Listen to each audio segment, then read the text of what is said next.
میں گزرتا ہے، قرآن پڑھتے ہوئے گزرتا ہے، اللہ کا ذکر کرتے ہوئے گزرتا ہے، چاہے کوئی دکان پہ بیٹھا ہے، کوئی دفتر میں بیٹھا ہے، کوئی مکان پہ ہے، کوئی سارا دن کھیتی باڑی کرتا ہے، لیکن زبان سے اللہ کا ذکر کرتا ہے، گالیاں نہیں دیتا ہے، ہول فول نہیں بکتا ہے، لوگوں کی عزتیں نہیں اچھالتا ہے. خدا کی قسم دن تو اس کے اچھے ہیں اور راتیں تو اس کی اچھی ہیں. کامیاب تو یہ کیا کامیابی ہے؟ دکان پہ گیا تو گاہکوں کو گالی ہے، گھر میں آیا تو بیوی بچوں کو گالی ہے. ایسے لگتا ہے جیسے اس نے گالیاں دینے کی پریکٹس کی ہوئی ہے، کورس کیا ہوا ہے، اور کوئی کام ہی نہیں گالیاں دینے کے علاوہ. یاد رکھ، یہ زبان قیامت کے دن گنگی ہو جائے گی، چپ ہو جائے گی، اور تیرے جسم کا ایک عضو اس کو حساب دینا پڑے گا، جواب دینا پڑے گا. کس گمنڈ میں مبتلا ہو کے گالیاں دیتے ہو، لوگوں پر روب جھاڑتے ہو، گھر والوں پہ روب جھاڑتے ہو. میں پچھلے جمعے اپنے حضرت جی کی صحبت میں تھا، حضرت فرمانے لگے آج جب تم دوسروں پر روب جھاڑتے ہو سوچ لیا کرو ایک ہستی ایسی بھی ہے جب اس کا روب تیرے اوپر جھڑا تو تجھے دنیا کے اندر منہ چھپانے کی جگہ نہیں ملی. تو نے اس کی کتنی نافرمانیاں کی ہے، کبھی اس نے بھی تیرے بچے تیری بات نہ مانے تو روب چھوڑنا شروع کر دیتا ہے، اور تو اپنے اللہ کی دن میں کتنی بار نافرمانی کرتا ہے. میرے دوستو، اللہ رب العزت کی پہچان کا ذریعہ ہے یہ نعمتیں. میں یہ بات اس لیے عرض کر رہا ہوں، میرا عرض کرنے کا مقصد یہ ہے، یہ جو سفر کا مہینہ ہے نا، اسلامی مہینہ، دوسرا مہینہ کون سا ہے؟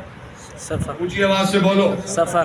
اگر ابھی جنوری فروری مارچ پوچھوں تو تمہارے بچے بھی اٹھ کے بتائیں گے ہاں جی اسلامی مہینوں کے نام یاد ہی نہیں کیے، نہ بچوں کو کرائے.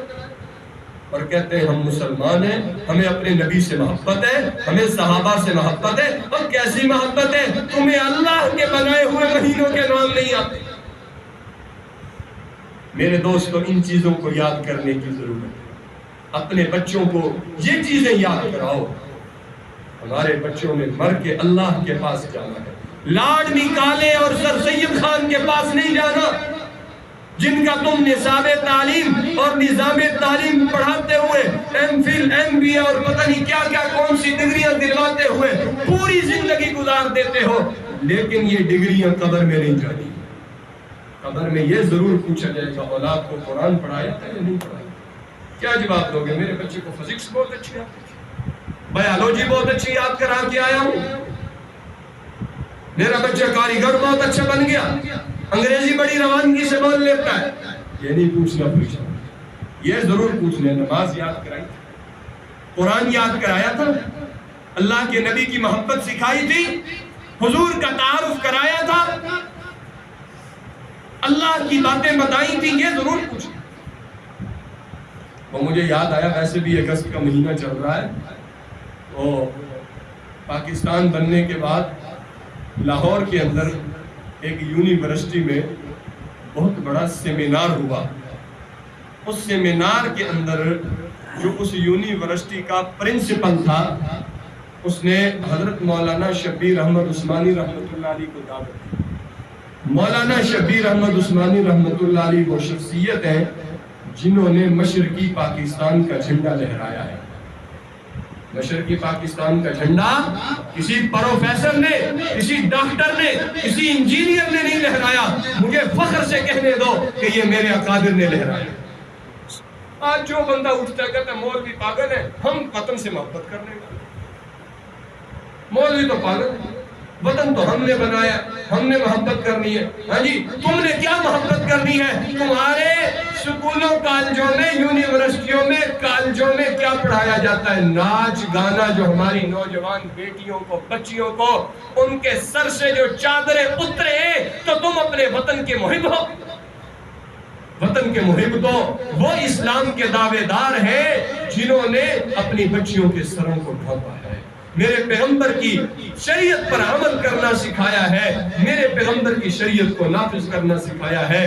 اور ہمارے اکابر نے جانیں دی ہیں اس وطن کی خاطر، اس ملک کی خاطر. تو مولانا شبیر احمد عثمانی رحمۃ اللہ علیہ نے مشرقی پاکستان کا جھنڈا لہرایا، محمد علی جناح کا جنازہ انہوں نے پڑھایا. ان کو دعوت دی اس یونیورسٹی کے پرنسپل نے.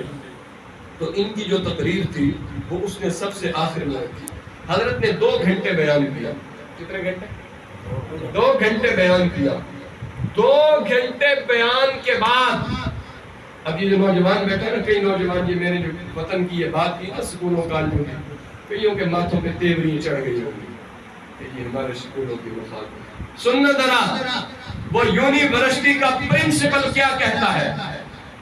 جب مولانا کی تقریر ختم ہوئی 2 گھنٹے بیان کے بعد حضرت نے مائک چھوڑا تو وہ یونیورسٹی کا پرنسپل مائک پر آیا اور آتے ہی دھاڑے مار مار کے رونے لگا، دھاڑے مار مار کے روتے ہوئے اس پرنسپل نے ایک جملہ کہا، جاؤ آج اپنے دلوں پر وہ جملہ لکھ کے لے جاؤ، میں تمہیں گفٹ کرتا ہوں۔ اس یونیورسٹی کا پرنسپل کہنے لگا، روتے ہوئے کہنے لگا، کاش کہ میری امی مجھے وہ علم پڑھاتی جو مولانا شفیع احمد کی امی نہیں سکھائی۔ سبحان اللہ۔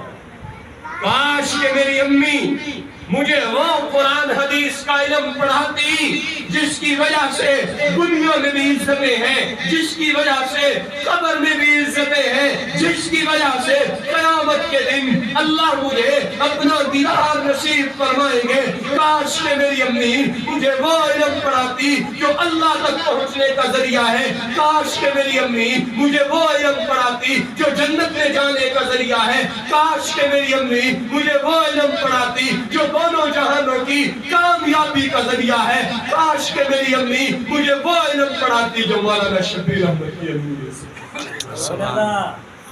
اب مجھے بتاؤ، علم قرآن کا آلہ ہے، علم حدیث کا آلہ ہے، ہم نے کبھی انگریزی تعلیم کی مخالفت نہیں کی، ہم نے تو خود پڑھا ہے، ہمارے بڑوں نے پڑھی ہے انگریزی، ہمارے بڑوں نے اس سکولوں کالجوں کی بڑی حمایت کی اور خود اس سکولوں کالجوں کی بنیادیں رکھی۔ ہمارے اپنے جامعہ خیر المدارس کے ساتھ انہوں نے باقاعدہ سکول قائم کروائے۔ خیر المدارس کی جہاں دینی مدارس کی برانچیں ہیں وہاں اس کی سکول کی بھی برانچیں ہیں۔ ہمارے اکابر تو مسٹر اور ملا کا فرق ختم کرتے ہیں، لیکن تمہیں بھی یہ بات یاد رکھنے کی ضرورت ہے، اگر سکولوں کالجوں کو آزادی سے چلاؤ گے، حکومتوں کے اشاروں پہ چلاؤ گے، پھر وہاں سے نکلنے والے ناچنے گانے والے تو پیدا ہو سکتے ہیں، قرآن کے عاشق پیدا نہیں ہو سکتے۔